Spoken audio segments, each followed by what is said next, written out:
Hello, I'm Cindy Palm, lay speaker at First United Methodist Church in downtown Elgin, Illinois, and this is your motivational moment from the Bible. These motivational moments are designed to go along with the sermon you heard on Sunday, maybe be a little devotional time for you, or maybe just to give you a little boost to get you through your week. This past Sunday, we looked at a story in the book of Luke that gives us the only peek we ever get of Jesus as a child. There are brief mentions of his childhood, like in the second chapter of Luke, verse 40. There it tells us, "And the child grew and became strong in spirit, filled with wisdom, and the grace of God was upon him." I can see it. We also learn in Matthew chapter 13, verse 55, that Jesus had many siblings, 4 brothers and several sisters. The exact number of sisters is never actually given, of course. I mean, they're just girls. Who cares, right?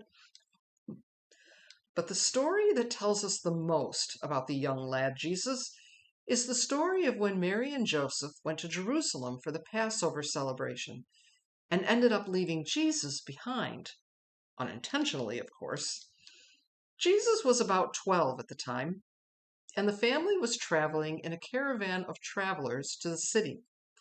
When the celebration was over and the caravan was making its way back to Nazareth, Mary and Joseph suddenly realize that Jesus is not with them. And here's the best part. They realize this a whole 24 hours after they've left. Yikes. They immediately rush back to Jerusalem, and after 3 days of scouring the city for him in a panic, they finally find him in, of course, the temple, talking with the teachers and the elders. You have to wonder that considering both of them knew he was the Son of God, why that wouldn't be the first place they would look. But he was only 12 after all. Maybe they weren't ready to wrap their heads around who he actually was. Maybe for the time being, they just wanted him to be their son. There was time enough for all that other stuff later on.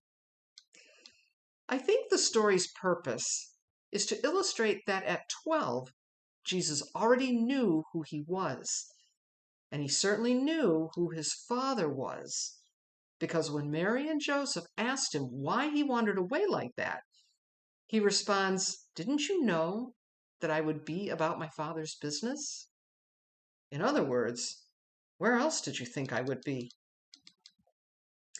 Now, I gotta be honest here. I know that there are all sorts of spiritual connotations in this story, but I still get a bit hung up on the very simple fact that these two were a day's journey out of Jerusalem before they even realized that their son was missing. Other than the 2 idiot parents in the Home Alone movies, I can't think of any parent that wouldn't notice that their kid was not with them a whole day after leaving a major city. Most parents aren't even a block away before they realize that their child isn't with them. Really boggles the mind. That is, until I stop and think, how many times have I left Jesus behind? How many times have I just wandered off, distracted by the shiny, caught up in some worldly issue that really doesn't matter in the grand scheme of things, not realizing that the distance between him and me is getting increasingly wider with every passing minute. Oh, our intentions are always in the right place. We all desire a real, lasting, spiritually fulfilling relationship with God that is, I don't know, life-changing? A relationship that changes the way you think and feel. A relationship that changes the way you view the world, and maybe even changes the way you view yourself. We desire that because we know what God can do. We know that because we've had tiny glimpses of the power of God working in our lives. Look, I don't care what spiritual level you are at, newcomer or longtime faithful follower. You're watching this video right now because at one time or another, you have felt the power of God. And I think we all know that firm and consistent faith in our Father, that elusive level of faith that is so hard to not only acquire, but to hold on to, is literally the answer to most of what plagues us. Think about it. What troubles you the most these days? What weighs heavy on your heart and keeps you up at night? Is it health issues, financial issues, political issues, family matters? What's the source of all your stress and anxiety, your fears and worries? And how are you doing with fixing all this on your own? How's that going for you?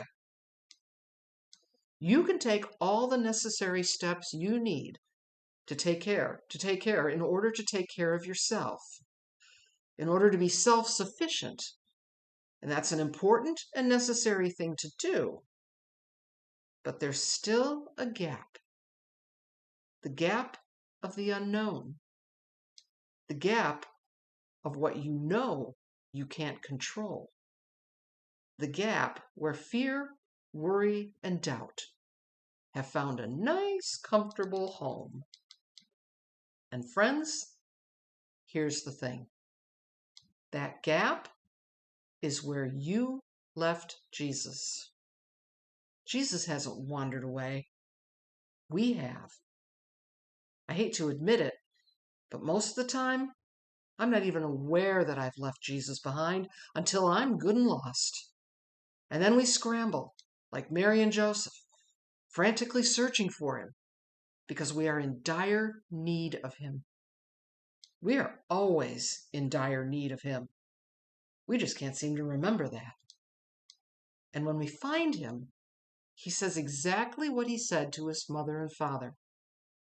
Why were you so worried?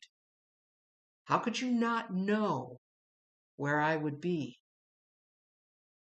Indeed. I remember when I was a small child, my whole family went on a shopping trip to Weebles. My dad had taken me to the toy department to keep me busy while my mom and sister were shopping. At one point, I wandered away from him, and I realized that I was lost.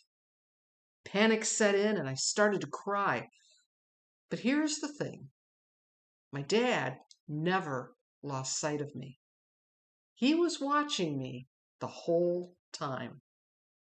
I thought I was lost, but I never was. When Dad came to rescue me, he said, "Didn't you know where I was? I was right where you left me. I never moved." Jesus is right where we've left him. He never moves. We are the ones who wander away. We are the ones who leave Jesus behind. And then we panic because we are lost and on our own. If there's one thing I've learned through my spiritual journey, it's that I think faith requires more than just faith. It requires mindfulness. I think we need to be mindful always of where we are and where Jesus is, and how big that gap has become. We need to be mindful to keep him close, and the best way to do that is going exactly where we know he will be, in the Word and in prayer. Mary and Joseph left Jesus behind because they were distracted by other things. We leave Jesus behind for the very same reason. We focus on all the ways we can self-soothe instead of being focused on our Savior. We aren't paying attention to Jesus and making sure he is always close. And then we wonder why we are lost. So turn your eyes upon Jesus.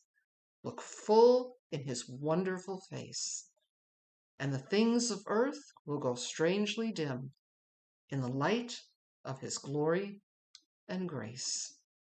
This is Cindy Palm, and this is your motivational moment from the Bible. Have a good week.